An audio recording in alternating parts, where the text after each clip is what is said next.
Session पे हम लोग कोड ऑफ एथिक्स के बारे में बात कर रहे थे। Code of ethics refer to a written set of guidelines issued by an organisation to its worker and management to help them conduct their action in accordance with its primary values and ethical standard. यानी कि हर एक organisation अपने worker को, अपने employees को, अपने management को कुछ गाइडलाइंस इशू करती है, कुछ written set of notes issue करती है, कुछ इंस्ट्रक्शंस इशू करती है, रिटन इंस्ट्रक्शन इशू करती है। इसको हम लोग कोड ऑफ एथिक्स कहते हैं। तो जो कोड ऑफ एथिक्स है उसका मेन ऑब्जेक्टिव ये होता है इशू करने का कि हमारी ऑर्गेनाइजेशन में सारी वर्किंग स्मूथली चलती रहे। दूसरी चीज़ ये कि जितना भी एम्प्लॉय है, जितने भी वर्कर हमारे यहाँ काम कर रहे हैं, वो कंपनी की फ़िलॉसफी के अकॉर्डिंग काम करें। अगर मैंने आप लोगों को एक एग्जांपल दिया था TCOC का, टाटा कोड ऑफ कंडक्ट का, तो TCOC के अंतर्गत हम लोग टाटा कंपनी अपने एम्प्लॉयज़ को रिटन इंस्ट्रक्शन इशू करती है जिसमें ये लिखा रहता है कि क्या कोड ऑफ कंडक्ट के अकॉर्डिंग सही है, डूज एंड डोंट्स, उनको क्या करना है और क्या नहीं करना है।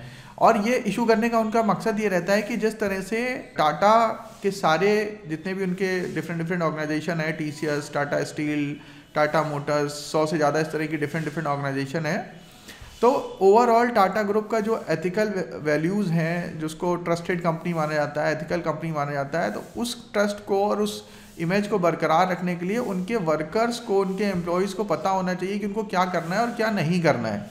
कस्टमर के साथ कैसे बिहेव करना है, अपने सप्लायर के साथ कैसे बिहेव करना है, अपने फ्रेंचाइजी होल्डर्स के साथ कैसे बिहेव करना है, अपने पार्टनर के साथ कैसे बिहेव करना है, ये सारी की सारी चीज़ें उनको रिटन सेट ऑफ इंस्ट्रक्शन में बताई जाती हैं। ठीक है, तो जिस तरह की ऑर्गेनाइजेशन होती है वो अपने उसी फिलॉसफी से मिलता जुलता, अपनी प्राइमरी वैल्यूज से मिलता जुलता written set of instruction issue करती है अपने वर्कर्स को। हम लोगों ने ये भी पढ़ लिया था कि इसको इफेक्टिव कैसे बनाना है। तो अगर इफेक्टिव बनाना चाहते हैं हम उसको, तो उसके लिए हमें कुछ नियमों को फॉलो करना होगा। किन नियमों को फॉलो करना होगा? हम लोगों को ये देखना होगा कि जो रूल्स रेगुलेशन हम बना के दे रहे हैं अपने एम्प्लॉयज़ के लिए, अपने वर्कर्स के लिए, वो उनके मोरल वैल्यूज़ के अकॉर्डिंग हो। उनको ये लगे कि ये कंपनी ने, ये ऑर्गेनाइजेशन ने जो भी हमें इंस्ट्रक्शन इशू किए हैं, जो भी written set of rules issue किए हैं, ये हमारी वेलफेयर के लिए हैं, हमें एक्सप्लॉइट करने के लिए नहीं है। ये अगर उनको पता होगा तो उनको किसी तरह की कोई समस्या का सामना नहीं करना पड़ेगा। वो लोग कोड को ईजिली एक्सेप्ट करेंगे और उसको इम्प्लीमेंट करेंगे। फिर दूसरी चीज़ ये कि जो भी कोड ऑफ कंडक्ट बने उसके पीछे एक ब्रॉडर ऑब्जेक्टिव होना चाहिए कि सोसाइटी का वेलफेयर करना है, एनवायरनमेंट का फ़ायदा करना है, एम्प्लॉय की ग्रोथ करनी है, कस्टमर्स के लिए कुछ बेटर करना है। तो ये सारे के सारे ऑब्जेक्टिव के साथ जब हम written set of instruction issue करेंगे तो सारे एम्प्लॉय उसको आसानी से एक्सेप्ट करेंगे। टाइम टू टाइम उनकी मेंटल और फिजिकल ट्रेनिंग भी कराई जाती है। जो अच्छे ऑर्गेनाइजेशन होते हैं वो क्या करते हैं, अपने यहाँ मॉर्निंग में कुछ स्पिरिचुअल सेमिनार्स कराते हैं, कुछ धर्म गुरुज को, कुछ रिलीजियस स्पीकर्स को भी बुलाते हैं, कुछ मोटिवेशनल स्पीकर्स को बुलाते हैं, योगा एक्सरसाइज कराते हैं, फिजियोथेरेपिस्ट को बुलाते हैं, फिर बॉडी चेकअप कराते हैं। ये सब सारी की सारी एक्सरसाइज इसलिए की जाती हैं ताकि जो भी एम्प्लॉय है वो मेंटली और फिजिकली बिल्कुल तैयार रहे, बिल्कुल फिट रहे, ताकि वो ऑर्गेनाइजेशन ने जो भी उसको इंस्ट्रक्शन इशू किए हैं उसको वो रिलीजियसली फॉलो कर पाए। फिर एक चीज़ और होती है कि मान लिया आपने सारा सब कुछ कर लिया लेकिन फिर भी कोई नियम कायदे कानून को फॉलो नहीं करा, क्योंकि 2 4 5 लोग ऐसे होते हैं हर एक ऑर्गेनाइजेशन में, हर एक कॉलेज स्कूल में, जहाँ पे वो गड़बड़ी करते हैं, बाकी उसकी वजह से सभी को सफ़र करना पड़ता है। अब जैसे अभी हम लोग क्या करते थे, डेली लाइव चैट करते थे, आप लोगों का माइक म्यूट नहीं होता था, आप कोई भी बात आपकी पूछनी है तो आप तुरंत पूछ सकते थे। अब कुछ शैतानियों की वजह से मुझे वो कंट्रोल ख़त्म कर दिया, मैंने उसको सबको म्यूट कर दिया। तो इससे हुआ क्या, कुछ लोगों ने गड़बड़ करी, नुकसान सबका हो रहा है। अब मान लीजिए अभी ऑन द स्पॉट किसी को कोई क्वेरी पूछनी है तो वो नहीं पूछ पाएगा, जब मैं फिर अनम्यूट करूँगा तभी आप पूछ पाएंगे। तो ऐसे लोगों को ठीक करने के लिए फिर कुछ पनिशमेंट्स और रिस्ट्रिक्शंस, सैंक्शंस का भी सहारा लिया जाता है। तो जब हम लोग इन ओवरऑल सभी नियमों को एक साथ इम्प्लीमेंट करेंगे तब जाके हम कोड ऑफ कंडक्ट को किसी ऑर्गेनाइजेशन में इफेक्टिवली इम्प्लीमेंट करा पाएंगे। Difficulties in implementing code of conduct, इसमें कल्चर, डिज़ाइन और इन्फोर्समेंट का मेन डिफरेंस होता है। इसके बारे में हम लोग ने बात कर ली कि जब हम एक कॉमन नियम सभी के लिए बना रहे होते हैं तो उसमें कल्चर और रिलीजन का भी बड़ा इंपॉर्टेंट रोल रहता है। जैसे कि अभी आपने देखा होगा कि इंडिया में कॉमन सिविल कोड या मतलब कॉमन लॉ बनने के बारे में बात चल रही है कि irrespective of caste, religion, gender, सबके लिए एक समान रूल बने। मतलब जैसे मुस्लिम पर्सनल लॉ एक अलग होता है, हिंदूज़ का कुछ अलग होता है, क्रिश्चियन का कुछ थोड़ा बहुत अपने नियम कायदे कानून अलग होते हैं। तो मतलब कानून ने उनको ये सुविधा दी है कि आप अपनी चीज़ों को अपने हिसाब से चला सकते हैं, ऐसा सुविधा दी है। मतलब मुस्लिम जो मेल है वो एक से ज़्यादा लड़कियों के साथ शादी कर सकता है, और इसी तरह से हर एक रिलीजन में कुछ कुछ एडवांटेज दिए गए हैं, ठीक है। तो अभी लेकिन क्योंकि अगर हम एक ब्रॉडर सेंस में बात कर रहे हैं, एक कॉमन यूनिफिकेशन की बात करते हैं, पूरे सभी लोगों को साथ में लेके चलने की बात करते हैं, तो उस समय हमें कॉमन रूल लगाने पड़ते हैं। तो अब गवर्नमेंट क्या करिए कि हम एक कॉमन नियम बनाएंगे सभी के लिए कि सबको उसी को फॉलो करना है, सबको शिक्षा का बेसिक अधिकार मिलेगा, या सबको स्वास्थ्य का बेसिक अधिकार मिलेगा। तो इस तरह से एक कॉमन नियम होगा जो सभी के लिए फॉलो करना पड़ेगा।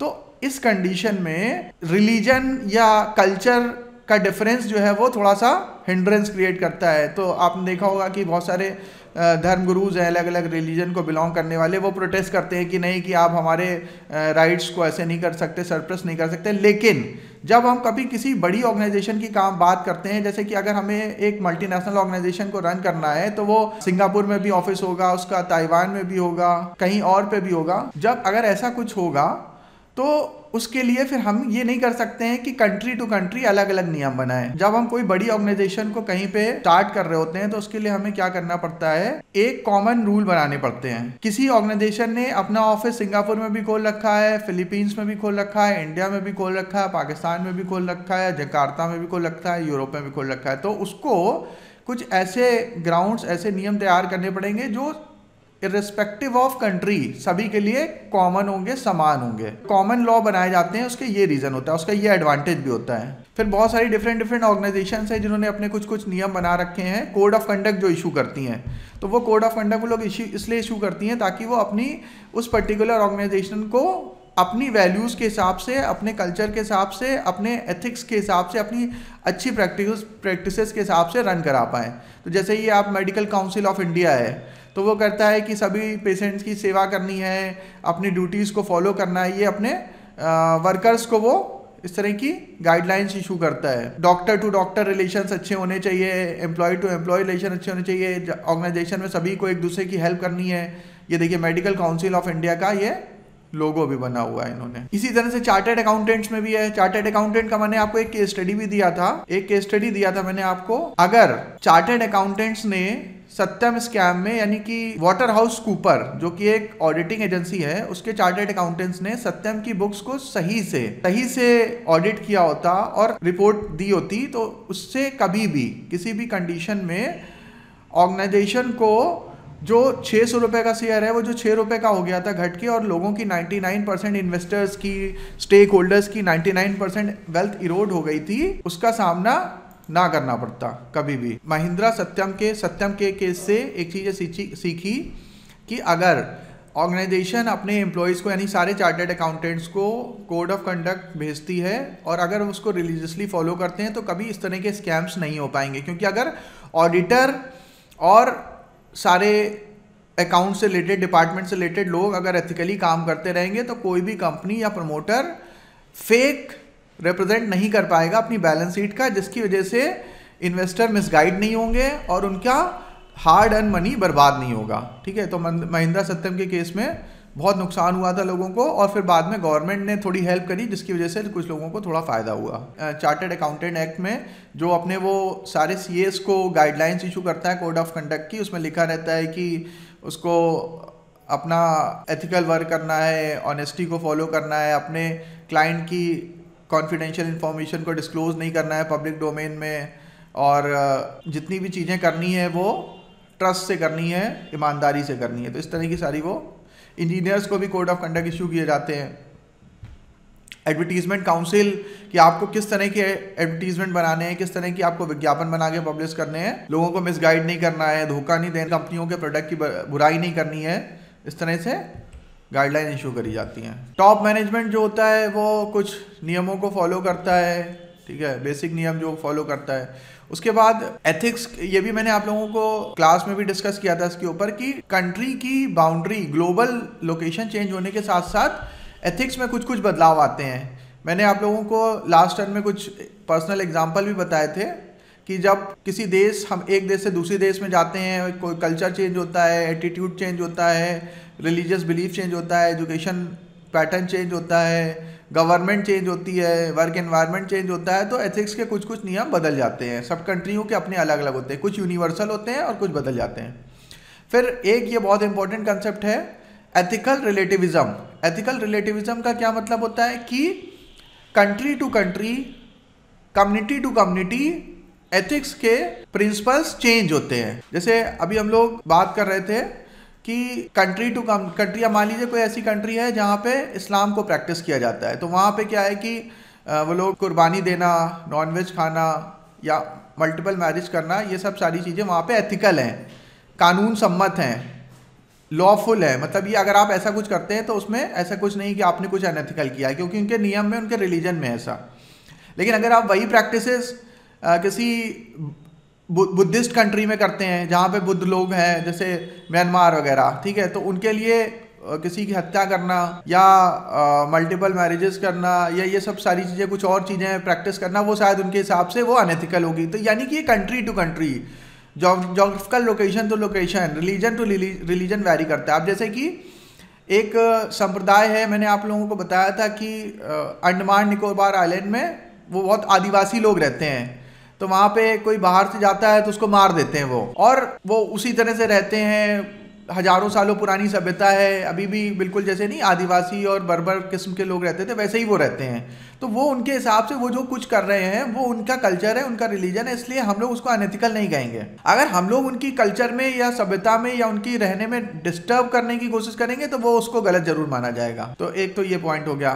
तो यानी कि जब देश बदलता है, सरहदें बदलती है, रिलीजन बदलता है, तो एथिकल नॉर्म्स बदल जाते हैं। तो इसको कहते हैं एथिकल रिलेटिविज्म। इसमें क्या लिखा है ध्यान से समझिएगा। According to the school of ethical relativism, different society, culture, countries put more less emphasis on some values than other.